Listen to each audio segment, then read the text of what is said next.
സാംസ്കാരിക മന്ത്രി സജി ചെറിയാനെതിരായ വിമർശനം തിരുത്തി റാപ്പർ വേടൻ. വേടന് പോലും സംസ്ഥാന ചലച്ചിത്ര അവാർഡ് നൽകിയെന്ന മന്ത്രിയുടെ പരാമർശം അപമാനിക്കുന്നതിന് തുല്യമാണെന്നായിരുന്നു വേടന്റെ ആദ്യ പ്രതികരണം. എന്നാൽ ഇത് വിവാദമായതിനു പിന്നാലെ സജി ചെറിയാനെതിരെ താൻ ഒന്നും പറഞ്ഞിട്ടില്ലെന്ന് വേടൻ തിരുത്തി.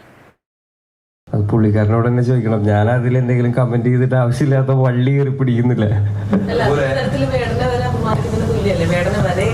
ആണ്, തീർച്ചയായിട്ടും. പാഠ്യ വിഷയമായിട്ട് എന്റെ പാട്ടുകളൊക്കെ എടുത്തപ്പോഴും അത് ക്യാൻസൽ ചെയ്തപ്പോഴും ഞാൻ ഇങ്ങനെ തന്നെയാണ് പ്രതികരിച്ചത്. കാരണം എന്റെ വർക്ക് പുറത്തുണ്ട്, എന്റെ ആർട്ട് പുറത്തുണ്ട്. അതിന് കേൾക്കുന്നവർ നിങ്ങളാണ് അവാർഡ് തരുന്നത്.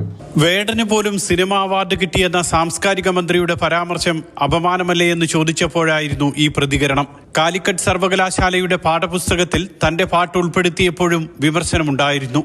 എന്നാൽ മന്ത്രിക്കെതിരായ പരാമർശം വിവാദമായതോടെ വിശദീകരണവുമായി വേടൻ എത്തി. കലാകാരൻ എന്ന നിലയിൽ തന്നെ പ്രോത്സാഹിപ്പിക്കുകയും അംഗീകരിക്കുകയും ചെയ്യുന്ന ആളാണ് സജി ചെറിയാനെന്ന് വേടൻ പറഞ്ഞു.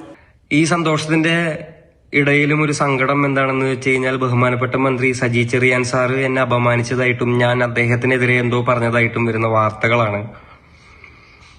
ഒരു കലാകാരൻ എന്നുള്ള നിലയ്ക്ക് എന്നെ അപ്രിഷിയേറ്റ് ചെയ്യുകയും എന്നെ അംഗീകരിക്കുകയും ചെയ്യുന്ന ഒരാളാണ് ബഹുമാനപ്പെട്ട മന്ത്രി. അപ്പൊ അദ്ദേഹം എന്നെ അപമാനിച്ചതായിട്ട് ഞാൻ ഒരിക്കലും കരുതുന്നില്ല. ജാതീയതയ്ക്കെതിരെ ഒരു സിനിമ നിർമ്മിക്കാൻ പോലും കേരളത്തിന് ഇപ്പോഴും കഴിയുന്നില്ല.